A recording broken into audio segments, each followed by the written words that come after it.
Welcome back to Learner Economia. Here I am with you with the third part of the balanced growth approach of Rosenstein Rodan. Having discussed the theory, the three basic indivisibilities covered in the theory, the requirements of balanced growth approach of Rosenstein Rodan. In this particular video, we'll be covering the critically this particular theory. Now we can start this theory, this topic or this video with the need for balanced growth in terms of centralized planning. So here we can see that the mutual benefit arising from external economies for industrialization.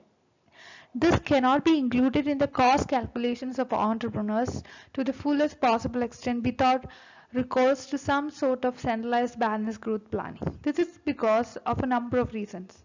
Firstly, due to imperfections in the market, the free market price system does not adequately give proper signal to the private investors for future possibilities of expansion in complementary industries.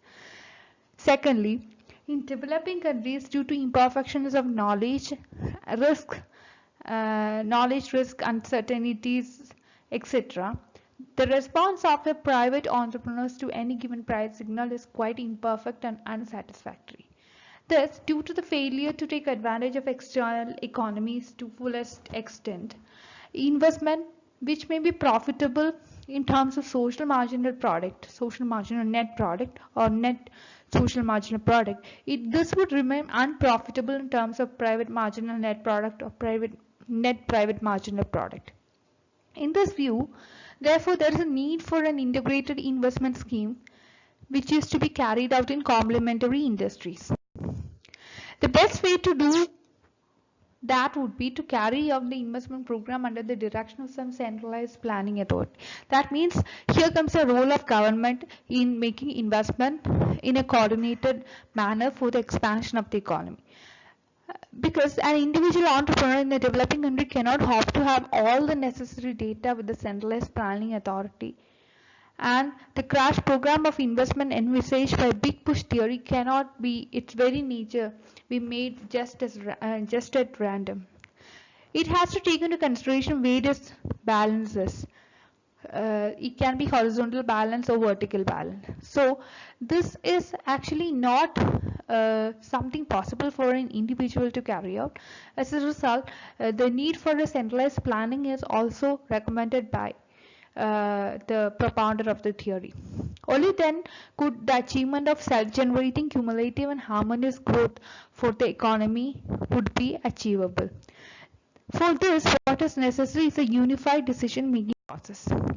Allocation of capital, as per Higgins, on the basis of individual estimates of short-run returns on various marginal investment projects, is the very process by which the underdeveloped countries got where they are. The basic reason for government action to promote development in each set of individual private investment decisions may be unattractive in itself, whereas a large-scale investment program undertaken as a unit may yield substantial increase in national income. Actually, Rodin's theory is essentially a theory of development and helps us to examine the path towards development rather than restricting itself simply to study of condition at the point of equilibrium. The theory also highlights the inefficiency of pricing system in terms of signaling the desirable directions for investment. It is big push investment through a centralized planning that could put the developing countries on a self-generating development process. With that, we are going to move to the evaluation aspect of Rosenstein Rodan's big push approach. Here, actually, we would look at the theory critically. This point is very important. Here we can see that, however, Rodin's all or nothing approach is not perfect in itself in all respects. It actually there are many supporters of this view, and also on the other side of the coin we can see there are many opposers to Rosenstein Rodan's theory. Firstly, the main implication of this particular theory is state intervention and centralized planning. It is argued that due to imperfections of the market and the free price system actually fails to register and thus communicate properly the economic events which would actually deal with their future course, which influence or which affect their future course. But the pertinent question here is that will the prevailing circumstances of the developing countries warrant a conclusion to the contrary? The actual fact of the matter is that the current institutional or administrative setup of the government machinery of poor developing countries is too weak to cope with dictates of big push theory. It is therefore quite doubtful whether the government-sponsored brand of communication system about the future events would at all be more effective than the free price mechanism. The governments of developing countries may somehow manage to draw up their initial integrated economic plans, but they are bound to be faced with tremendous difficulties in relation to execution of these plans. In any comprehensive program comprising a complex set of related projects, delays and continued revision of the original time-bound schedules are inevitable. As per Professor Mint, the greater the interdependence between the different components of the plan, the greater the repercussions of an unexpected or an unfavorable or unavoidable change in one part of the plan on the rest, and the greater the need to keep the different parts of the plans continually revised in light of the latest information available.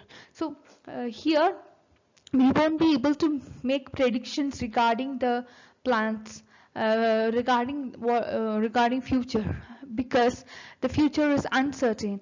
So we can make predictions with the latest available information, but there would be some kind of changes that would be unexpected or unfavorable even though these changes are unfavorable, in certain cases these changes would be unavoidable. So changes can be both favorable as well as unfavorable. Whether it is favorable or unfavorable, many of these changes can be unexpected and unavoidable. So these are indeed formidable hurdles for developing countries to cross. If it is unfavorable, then that would appear to be hurdles for developing countries to cross.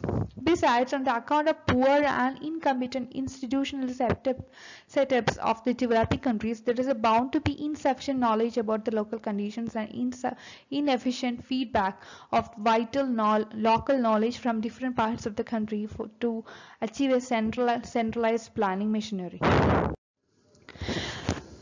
Improvement in standard type of statistical information would not be a remedy for all this. Above all, the process of unified decision making and coordination becomes all more difficult in mixed economies like India. This is so because the public and private sectors, rather than being complementary to each other, these are competitive with each other. Thus, it may so happen that the private enterprise is inhabited by uncertainties, not only about the general economic situation, but also about the future intention of the government regulations. So we know that if there is no profit expectations with respect to the investment, then there would be less investment in the economy, and we know that the future is uncertain, and we have to make predictions with the available information regarding what would happen in the future. But in the case of private enterprise, they have to be concerned about not only the future in terms of profit availability or profit with respect to their profit body, but they are also uncertain with respect to government regulations. Their rules or regulations can change anytime. So as a result, since they are uncertain with respect to government regulations, in an economy, in a developing economy, there would be less expectations for entrepreneurs. As a result, they will make less investment in for future. Thus it is very clear that the application of a big push program in the developing countries with a weak and incompetent institutional and administrative machinery is likely to die its own. As per Professor Mint, it can be compared to an attempt to impose a complete and a brand new second floor on the weak and imperfectly developed one floor economy to these countries. Secondly, the chief plank on which the big push theory is founded is the emergence of a wide range of external economies. Professor Winner has shown the international trade can provide much more external economies than does the domestic investments. However, with respect to developing countries, primarily these are primary producing countries, so these engage they engage a large part of their total investment for exports and marginal import substitutes. So in such a situation, the field where the external economies are found to be fully negligible. So thirdly, we can see that the big push theory actually concentrates mainly on the industrial sector, but since we are dealing with the developing economies, these are primarily concerned with the primary sector or agriculture sector. For a balanced growth of economy, agriculture also requires a corresponding big push. Any neglect of the agriculture sector is something that would definitely lead to an opposite result. Fourthly, the major part of the lumpy investment involved in all or nothing approach is called the technical indivisibility. It is embodied in the creation of social overhead capital, and we know that this is something that has to be made in lump sum manner, but the capital output ratio here is very high. And thus, due to inherent capacity scarcity in developing countries, it would be a matter of dubious wisdom to require these countries to overstrain their scarce resources in the provision of a complete outfit of infrastructures. The big push actually recommends a starting from scratch approach for the creation of social overhead. This is on the implicit assumption that these services are totally non-existent in these economies. However, for most of the countries, as per Professor Min, the practical question is not whether to have a completely new outfit of these kinds of services starting from scratch, but how to extend and improve these kind of facilities. Further, the big push by its very nature requires a lumpy investment. We have already mentioned this. Big push actually requires making lumpy or lump sum investment in different social overheads, that too simultaneously, once for all. And with a very long gestation period usually associated with these kinds of investment, there are bound to be inflationary pressures in the economy due to shortage of consumption goods. In an inflationary atmosphere, the process of the construction of social overheads is bound to be a protracted one. So this is actually something which is very difficult to achieve. So in this light, it would be better to spread the infrastructure building activity over a period of time through phasing and changing the time dimension of these kinds of projects. This requires selection of a suitable economic size of social overhead investment. With that, I end this particular video. Thank you for watching this video. I request all of you to like, share and subscribe my channel for more videos. And also I would like to request my subscribers to kindly click the bell icon so that you will be getting notifications regarding the new videos which I'll be uploading as soon as I upload the new ones. Thank you again for watching my video. Thank you.